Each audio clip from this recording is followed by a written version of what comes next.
What up, YouTube? Let's here again. Thanks for visiting the channel. I appreciate that. Um, First, I want to apologize about my last video. I was very shaky and the focus was going in and out, so I apologize about that. I'm working on that, making some adjustments, so hopefully that helps. If there's anything you guys ever, either want to see me do to make some adjustments to fix the channel or anything like that, please just leave comments or send messages, and I'll be happy to make whatever changes you guys need me to make. Um, the main purpose of the channel right now, I just want to post videos just to have fun, supplement the hobby.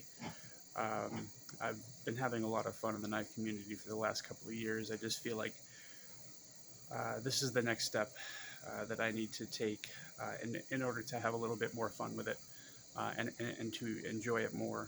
I don't ever have any intentions on monetizing the channel or anything like that. If it ends up happening in the future, that's fantastic. But um, my wife and I right now, we're kind of at the point in our lives where, we're not exactly rolling in it, but we're doing okay. We make it from paycheck to paycheck, which is really all we need. So again, I don't really have any intentions of monetizing the channel or anything like that. The main thing I want to do is get some videos out there, talking about knives, reviewing them. Hopefully, I can get to the point where some of the other guys out there are doing, where they get knives from uh, different different distributors and different people, just to review, and then they send them back. That sounds like it would be a lot of fun. So hopefully, I can get to do that someday. Um, as far as you know, um, making the videos, I'm just trying to get as much information out there as possible to try to grow the channel. I know it's a pretty slow process, so you know, as I said, I'm just starting out, so just bear with me, guys. If you guys, like you said, if you have any suggestions for me that'll help, I'd appreciate it.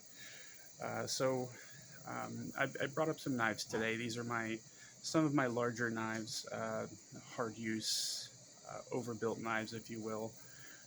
These are all in my collection. Uh, the first one that I have here is the Concept Corvid XL. There's a smaller version of this knife, the Corvid Mini, which is also, this one's comically large, that one's comically small. But this is more of a novelty knife, I think. It's not exactly practical in any way, shape, form, or fashion, but I think it's really neat, so I went ahead and bought it. Happy to have it in my collection. The other one here is the Benchmade Adamas. This actually is a relatively practical knife. A lot of people don't really like how big this guy is, so a lot of people prefer to buy the mini of this guy. That one actually is too small for my hand, so I chose to buy this one. I'm just going to kind of, go through my knives here to show you guys at first. Like I said in one of my previous videos, I will start doing reviews here eventually, but I still got a few more things that I need to get as far as, measuring equipment, scale, calipers, stuff like that. Um, Next one here is the biggest knife that I own, the Cold Steel 4 Max Scout. Has the triad lock on it, and this is just a gigantic knife. If you ever, if you ever choose to carry this for self-defense, even if the blade doesn't work out, you can always beat somebody to death with it. This is also one of my favorite knives, just because I like big, overbuilt, tanky knives. I've got my Hinder XM18 out here just to kind of show you guys again. I'm not really going to do too much with that. I've already shown it to you guys. I've also shown you the SR1 lights that I have, the Tanto version and the drop point version. They're both basically exactly the same, obviously, except for the the blade profile. These are really neat knives. They're kind of beaters. You can do whatever you want with them. They're not very expensive, so these are pretty popular, I think, right now. I also showed you my AD15 on my last video, so I don't think I need to show you that again, but another one of my favorite knives is my Spyderco Tough here. This is just a gigantic 4-inch blade with crewware steel. This one has a, I believe it's, tinitride coating, titanium nitride, which I think increases the hardness of the blade quite a bit. It's a really neat knife. Fits in the hand really well. You got a whole lot of room here to move around in it. Gigantic finger choil, which I think cuts back on the blade, the cutting edge quite a bit, but you still got quite a bit here, so I don't think that's that big of a deal. This knife was actually a little bit overpriced, but I liked it so much that I bought it anyway. I think it was $315 when I bought it on River's Edge Cutlery. It was an exclusive. I don't even know if you can buy this knife anymore, but it's another one of my neat ones. Next one here is the Cold Steel Enforcer XL. This has a 4-inch blade on it. It's a steel liner lock with, I want to say that this is D2.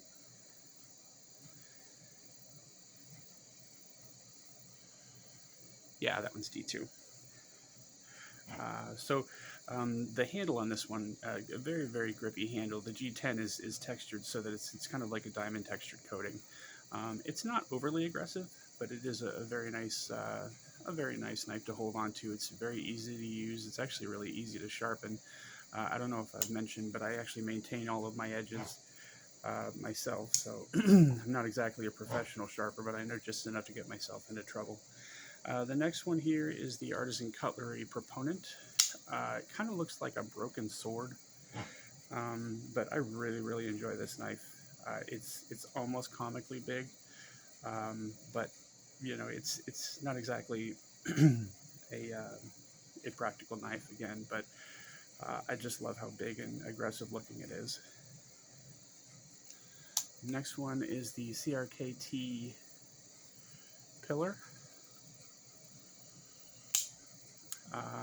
This, as far as I can tell, wasn't a very popular knife. I don't see a whole lot of this on YouTube as far as reviews or anything like that go, but I saw it on, I'm sorry, the CGRB Golf is the name of this knife. I saw it on Amazon one day, and it looked like a really cool knife. I didn't realize how big it was before I bought it. This is an RMJ tactical design. I'm not really sure what the blade steel is on this guy. I don't think it says it anywhere, but I think it's probably D2 if I'm having to guess. But this is a steel liner lock as well, with G10 scales. Pretty cool knife. And the last knife I'm going to show you here today, these are my two Manix 2 XLs. It's kind of a funny story. When I finally did, I was looking for this knife for quite some time. It wasn't being made at the time when I found out about it, so I wasn't able to buy one for quite a while. But I did finally find this one on eBay at a reasonable price. I think it was like something like $200. So I went ahead and I bought it. And at some point during the delivery process, it got lost in the mail. So I didn't receive it for quite some time and went through the mail to see if they could track it and figure out where it was. And for quite a while, they weren't actually able to find it. So I thought it was lost. So then I was scrolling through, I believe it was Knife Center, and I saw another one with a black blade. So I went ahead and I bought this one. And then 2 weeks later, I got that one in the mail. So I ended up having two of them. So I went on to Blade HQ and I bought some copper scales for this one. And then I used some vinegar and rock salt to patina these scales. I think they turned out pretty good. I do have to buff out these scales to get these ripples out, but I think they turned out pretty well. And this is just a really super cool knife. I really love this knife. It's one of my favorites. The Manix 2 has always been one of my favorites, but the XL version obviously fits a lot better in my hand. One more knife here is the Berg Blades Iron Wolf. This was just released, I think, about 4 months ago. And they did a small run. I think there are still actually a few of these available on Knife Center with brown micarta scales. But this is 20 CV blade steel. A very large blade. I think it has a 4-inch blade on it. Got titanium liners. And I don't know if you call that a bolster lock or subframe lock or what you call that exactly, but it's a very smooth, very aggressive looking knife. This is one of my favorites for sure. Very expensive. I think it was $360, but I was able to get my hands on one of these guys. So I think that's just about it for today. Sorry, my pig's coming over to talk to me anyway, so it might get a little bit noisy here. But like I said, if there's any suggestions you guys have or anything that you guys want to see that you're not seeing, please just let me know. Thanks for your time today. Hope you guys have a wonderful day.